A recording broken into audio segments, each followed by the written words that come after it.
Welcome to another episode of the Journeys of Not So Ordinary People podcast, your personal, professional, career development podcast. I'm one of your co-hosts, Dr. Dave Peltz, and along with me is my esteemed colleague, Dr. Joe Hamlett. How are you doing today, Dr. Joe? I'm doing pretty good, Dr. Dave. Most excellent. And we'd like to welcome our viewers and listeners back. And if this is your first time, that's awesome. If this is your 160th time, because that's how many episodes we have, then that's awesome too. And for those of you that are viewing, you'll see that we have a guest speaker, Mr. Jaylen Stubs. How are you doing today, Jaylen? I'm doing well, Dave. Thank you for having me. Thank you for having Abs- me. Thank you. Absolutely. Appreciate it. So, tell the audience just a little bit about yourself, and then we'll bring up the topic for today, and we'll go from there. Certainly. So my name is Jaylen Stubs. A little bit about me. I grew up in Rockville, Maryland. I've always had a passion for storytelling, and that's really what brought me to NBC Washington. What I do now is I'm a production assistant, and a lot of what I do here is I look for breaking news, go out with reporters. I do a little bit of everything in the newsroom, and it's been very fulfilling for me to get to that next step.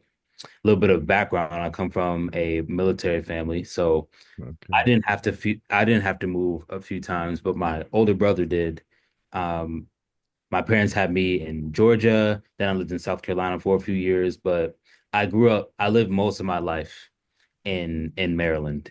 And being in that diverse community in Montgomery County, probably one of the most diverse counties in the country, it's allowed me to really view the world differently, but in a positive way, because that's how the world is. Um, I went to I went to college at George Mason University, majored in communications with a concentration in journalism and a minor in sports communication. A lot of what I did there was I was a managing editor and sports editor for an online publication. I also anchored for student media, so it really helped me find my voice in front of the camera. And I did a lot of extra things too. I was in the Black Male Success Initiative. I was the communications director there, or the director of communications. I was a College of Humanities and Social Science student ambassador, which gave me the opportunity to do things like MC events. A few months after graduation, actually, I went back to MC a community and catalyst event, and co-hosting that has been very fulfilling. Wow. Wow, so you're not busy or anything. I'm just disappointed that you just have not done anything at all. Yeah, not too much. Not too much. I wouldn't say so. Wow, that's a lot. That's a lot. There, I mean Yeah. that's a whole nother episode to unpack right there. So, let's talk about today's topic. Today's topic is putting yourself out there. So, when we talk about putting yourself out there, Jaylen, what does that mean to you? Don't be afraid to what that really means to me is just not being afraid to introduce yourself to big names in the room. Hmm. One thing that I've learned, especially whenever I was on my way to getting the current job that I have, was when I go to a lot of events, social events, conventions, things like that. No matter where you are, you never know where you're going to be at. You always want to make it a habit to dress to impress, if you will, because someone could look at you and be like, "Oh, you know what? Maybe I can go talk to that young man. He probably has a lot to bring to the table." It's a way to draw an energy that you didn't think you could bring to yourself. I didn't think I could introduce myself to a lot of these people, but I have to remind myself at the end of the day, they're human just like you. Yeah. They're human Yeah. just like you, and putting yourself out there is not being afraid to really address your goals. Um, Putting yourself out there also means just being conversational, being you, and just creating that positive reputation towards the people around you. And that's really helped me a lot because when you hear the term, you know how you hear the saying, it's about who you know. But Right. I've learned throughout the years that it's also about who knows you. You Hmm. want the Yeah. big names, you want the executives, the presidents of whatever company to have positive things to say about you. Yeah, that's awesome. And you said dress for success, and that's kind of funny to me because that's what we were told so long ago, Mm. early in our careers, dress for success. And to hear, and it kind of went out and like, oh, dress for success, but to hear that you're saying that now and that it's coming back and that it still applies, that's a very cool thing to understand, It makes a because huge difference, Dave. It yeah. does. And Learning. generationally, that's one of the reasons why we have you on the show is because you're like a rock star to me. I mean, I saw your profile, what you've done. It's like, dang, if I could have done that the first few years out of high school, things would have been a lot different for me probably. I appreciate that. And another story a quick little story I want to tell. I used to work with this CBS externship with CBS Sports, and I believe it was the Navy. They were playing the Air Force that game, and I was kind of doing a little bit of everything, working with the production crew and things like that. But I didn't realize I didn't necessarily have to dress up for it, but I did anyways. I wore a white shirt, a white button down, a blazer, maybe some casual pants, something very casual but professional enough. And it was Aaron Taylor and Rich Waltz. They were calling that game. I was up in the booth, and usually they don't let people stay in the booth. But Rich, or it was either Rich or Aaron, one of the two, um, they let me stay. And I know for a fact that it was because of the way that I dressed, because they knew that they might have thought at first like I was supposed to be there, but they were still gonna let it slide anyways. They were just like, "Hey, you want to join us here? Like, look at this young man. Like, you just want to like just come join us." They welcomed me, and I was very grateful for that.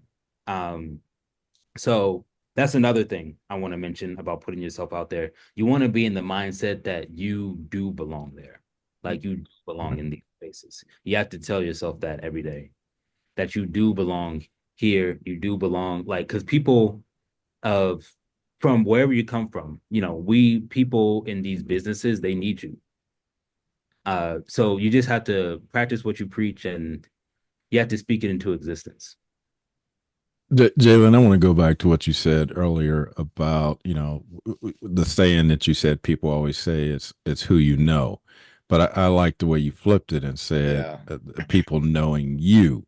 I think that's very powerful because I've been in similar situations where you go into an environment where people don't know you, and it's not until you start having conversations with people and start talking about those things, then you realize, they realize, wow, this person brings a lot to the table. Then you start getting introduced to other people. They start connecting you with other people.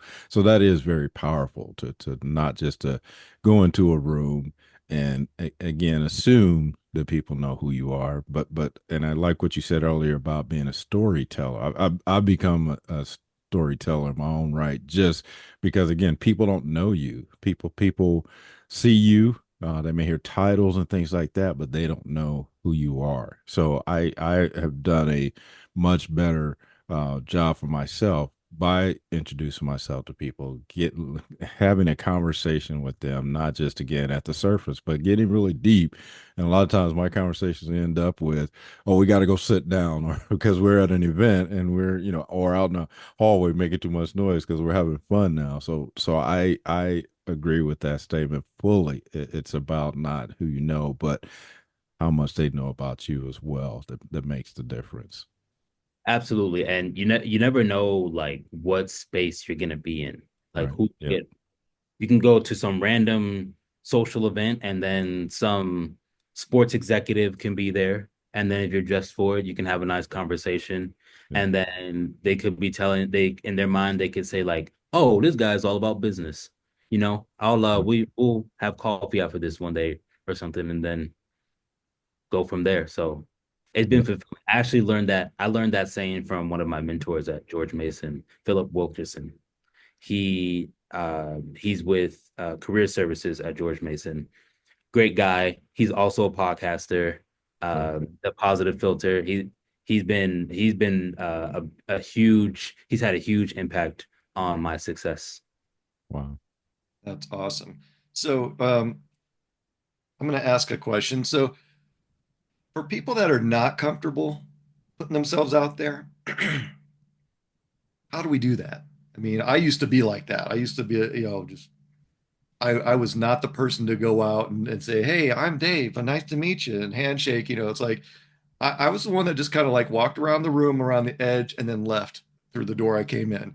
I've learned not to do that. So, what are some of the tools and the mindsets that you've adopted to help you go in that room with confidence and go up to these individuals because that can be intimidating sometimes. It can be, Dave, and that's a great question because I'd have to say, I mean, there was a time where I was uncomfortable, but then I also learned over time because I saw the people who came before me who would do the same thing. I saw how much of an impact it had on their life. I learned that just overthinking is you're doing yourself a disservice. Mm. If you just go up to somebody and talk to them and have a conversation, like I said earlier, we're all still human. But I think as long as you're not overthinking, it it's fine because the overthinking is gonna draw you away. The overthinking is gonna cause you to go in the space, walk around, and then just leave. But if you have that vision and you want to take it to the next level, and then you're just like, hey, you know what? I wonder what I can get out of this conversation with this person. You just never know. And I learned that taking those risks. I mean, the worst somebody can say is no, Mm. but Yeah. taking those risks can take you so far because, like you said, Dave, I mean, most people don't do that. Yeah. But what I'm learning is taking those risks. Like, I don't even think I would have this job if I didn't do that. Because, and Joe, I'm not sure if I told you this. How I got this job at Channel 4 was reaching out through an email. Mm. Um, And again, the worst they could have said was no. I just Right. said, Yeah. I reached out to the digital department. I said, hey, I just finished undergrad. I was wondering if you guys are looking for anybody or have any opening positions. And then uh, the woman in charge who oversees the digital department, she transferred me over to the production assistants department. And then I got introduced to my current boss and so forth. And so from there, here we are. You, It's you just know, about it's just about uh it's just about executing that vision. yeah. That's the You next step. know, It's actually the first step. Jalen, that's funny you say that because actually that's how I got my first teaching gig as an adjunct professor. So I Really. had I had someone reach out to me via email, and it was my where I earned my undergraduate degree, and they put out those newsletters yearly about what such and such is doing, what new position they have, or what book they wrote, and that was what they were doing, just kind of filling out all their alumni. Hey, what's going on with you? What's happening with you? And I submitted my all my information, and this individual came back and said, "Hey, that's great information that you provided. Hey, would you mind connecting on LinkedIn?" And I was like, "Yeah, no problem." And I said, "Well, she's reaching out to me from the school. Let me reach back out to her and just say, hey, could you connect me with someone who's in the teaching department?" And then so I sent the email out. Probably within the hour, she sent me another email and said, "Hey, contact this person here." And from there, had that conversation with that person, and I became an adjunct professor, like just like you said. It happens just like that. And then Exactly. all that even before the actual application process. Right. Exactly. So I'm glad you mentioned that because one thing that my one of my cousins told me was in life, no one's really gonna just hand you things. You Right. really have Yeah. to put yourself out there. Yeah. You have to go chase it.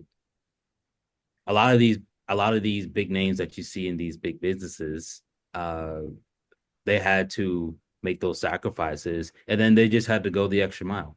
part of going the extra mile is taking that first step to simply Yep. just introducing yourself, letting people know who you are. Yep. Say, this is who I am, this is what I do. Keep me on your radar. Let's stay in Yep. touch. Yep. And Yeah. so, yeah, nothing's given to you, and you just have to go out and earn it yourself. As Yeah. crazy as it's, that's the reality. Right. I, Yep. I like what you said about you flipped the script really. You flipped the roles instead of waiting for that job opportunity to come up and applying for it. You just started reaching out to people saying, "Hey, I'm here. This is who I am. Do you have something available?" And that's different from the norm of waiting for a position to come up and then compete with other people. Not saying that you weren't competing, but that shows a lot of initiative. And And what you love just that. said about you have to go the extra mile. No one's going to give it to you. That's the way Joe and I grew up.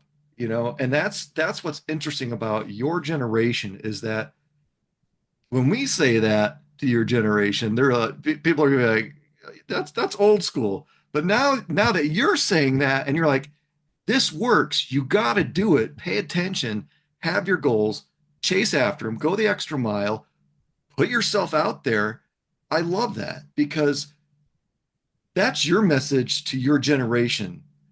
It's a big wake up call, and I think that's so important these days. It is. It is. I don't know if either of you have seen The Pursuit of Happiness with Will Smith. Yeah. He, Yep. Yep. son, if you want something, go get it. Yep. Plain and simple. Yep. Well, Yep. I think you mentioned this closer toward the beginning of the conversation where you talked about having your goals and that vision of where you want to go, and I think and Dave touched on this, right when he was talking about how impressed he was with you, um, the fact that you had an idea of where you want to go, and that's what I even tell my if I could tell my younger self would be to figure out what you want to do as best as you can. Put that goal in mind and then go after it. Everything you just said, pursue it. Go the extra mile because that is the difference between failure and success. Is that the people that even like you said, even if they tell you no, you keep going. You keep pushing. You keep moving forward. And I think that's the message I wish I would have. I could tell my younger self is that keep going, keep pushing for what you want. Even our, the athletes out there that are multimillionaires now, everybody knows them.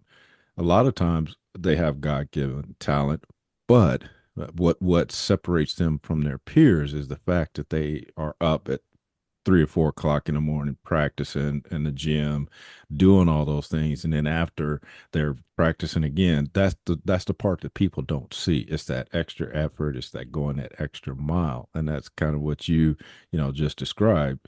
It's not going to come easy, but we all see it as they have the talent, they have the ability. It's how did they get some of that though? Yeah, they have some of that God given talent or ability, but they still had to work at it. They still had to continue to develop themselves and grow. And that's what a lot of people don't see. It's looks like it's handed to people, but it's not. It's that hard work, all the behind the scenes stuff that people don't see. So again, I appreciate you helping people realize that it does take that you're going to have to do that extra effort to get to where you want to go. But it starts with that having a vision, a goal of where you're trying to go, and that's what I liked as a young person. I know I did. Since, ever since I started in this business, um, my friends were always like curious, like, what really goes on and things like that. And one of the first things I talk about is the schedule. Mm. If I'm working the morning shift, I'm in here at 3 in the morning because our show starts at 4:30. If I'm working the evening shifts, I'm here like at 2:30 or 3, but I'm here till almost midnight. Right. And so it's not like a typical 9 to 5. So that's just another sacrifice that you have to consider when you want to excel in businesses like this one. So Yep. So when things get tough, or when you've had those no's, and I'm going to assume that you have had at least a couple of no's in your journey, what kept you motivated? What kept you inspired? What kept you driven to keep going the extra mile? instead of just saying, you know what, whatever. They don't want me. I'm just going to sit back, whatever. And what did you do to keep going? I was told that it only takes one yes. Um, I mean, when I see rejections, the so for instance, I want to be a sports broadcaster, right? Everybody who is in the top networks that I watch, everyone that they're whatever they're doing now, I know that they've all been through the same thing that I'm going through now. And so rejection is just part of life as a whole. Uh one yes can take you miles. One yes, you can do a whole lot with just one yes. I mean, that's one yes out of 1,000 no's. But then that one yes, the quality over the quantity, it only takes one yes for to to be put in a space to get you to that next level. Yeah. And so anytime I see like a rejection from a job opportunity or um, someone's just not interested in working with me or things like that, I don't really let that discourage me because I know I already understand what I'm capable of, but on top of that, with what I'm doing now, especially, I know most people wouldn't even be able to make that sacrifice. And Right. I'm not saying that to brag at all. I only say that to say because a lot of people who have been in this business much longer than me and are killing it right now, they'll tell me the same thing. They've seen people come and go. It's it's not for the weak. So it's just really about having that backbone, like, oh, we've all been rejected by jobs. That's normal. But one yes, that's all I need. That you just need an opportunity. That's it. And I know with all the millions of jobs out there, uh, I'm more than likely to get an opportunity. So I don't really get too discouraged about it at all. Actually, I don't at all. I just carry on and um and just keep going. Since you mentioned that, actually, by the way, when I circle back to how I got this job, there was they had the digital internship. I came up short. I came up short. But remember, I reached out to the same person who was overseeing the digital department, and that's how I got here. It's about reaching back out, keeping that reputation, keeping a good reputation no matter what happens. Whether they want you or not, you still want to have that good relationship. It's about having that, it's professional, it's professionalism. And so that's also what really keeps me going, is because I know this is somebody that I can still keep in touch with. Hey, they've already spoken to me, they already know who I am. I'm already on their radar. I just came up short. So maybe later on, I could reach out and just stay connected. And I've learned from other HR professionals that a lot of candidates don't do that. Oh, wow. Okay. It's just a simple following up, and that you can soar. I really appreciate you talk about re, that relationship building. That, like you say, that it may not pan out today, but down the road, things could change, and I really appreciate that, because that's one of the things that I always talk about is building those relationships, not just again to maybe gain something just one sided, but building the relationship that can benefit both parties down the road, even if it's not today but maybe tomorrow, things could change, and now you can both benefit from that relationship. So that's why I even when I'm talking to people that I'm coaching or mentoring, letting them know that building those relationships, again, not just, hey, my name is Joe, and your name is Jaylen, but rather, hey, what do you like doing, what drives you, what motivates you, just to getting a more personal approach to building that relationship. So again, like I think you said earlier about somebody said oh, I know you like doing this, or I know you're that because they've had a conversation with you and they've actually built a real relationship with you, not just on the surface, but digging deeper than typically what we would do. For sure, Joe. Yes, it's about just marketing yourself. Yep. And I really liked what you said, Jaylen, about just basically ignoring the no's and just keep Yeah. going because we're going to get no's throughout our life and career. I mean, that's normal. And A it no. just takes that one yes to make things different. And I love that perspective because you're not focusing on the no's. You're focusing on finding that one yes. And I think that is very, very powerful that you don't get discouraged by the no's. You're just because that's not where you're focused. And that's a completely different perspective for a lot of people. It's just I'm not focusing on the no's. I'm focusing on finding that one yes, and then I'm going to keep going from there. And it could be for a lot of reasons too. A no, I also just see it as a not yet. Yeah. It just not be that time yet. Yep. Um, but yeah, I just view it as a not yet. Because another thing, if I'm looking for a gazillion jobs, a rejection might come up that I even forgot that I applied for. That's how widespread it is, if you will, that of the list of jobs that I would be looking for. So um, we've got about 2 minutes left. This conversation has flown by.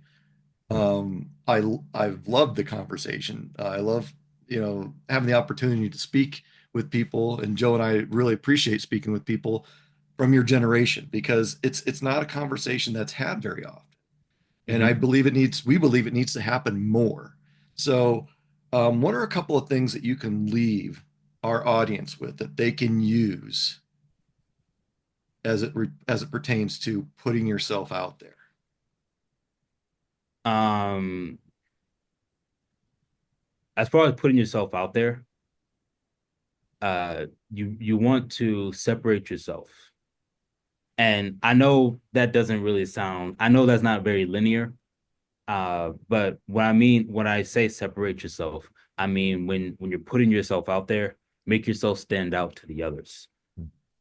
Make yourself stand out to the others. And also, I was speaking to someone yesterday over the phone, and he told me, uh, start to this, and this really struck with me. Like it it was insane because he told me this. Have a story to tell. Have a story to tell. Be able to tell your story to make it unique uh to others. Because I can I can go, and when I'm putting myself out there and introducing myself, I can say, "Hey, I'm Jaylen Stubs. I want to be a sportscaster." A lot of other people can do the same thing. Hey, I'm John Smith. I'm a sportscaster. Hey, I'm Dave. Hey, I'm Joe. I want to be a sportscaster. Yeah.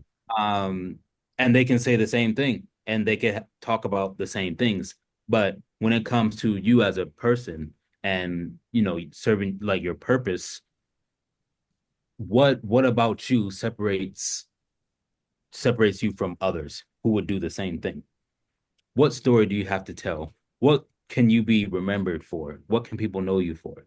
What can people go to you for? How can you benefit and bring value more so than anybody else that has introduced themselves as someone who wants to be a sportscaster? And so that's the biggest thing I will leave with them.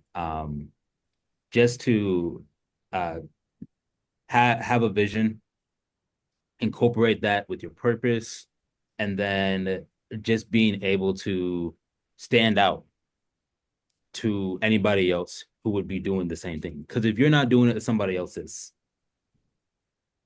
That's Wow. awesome. Yeah. Very Wow. cool.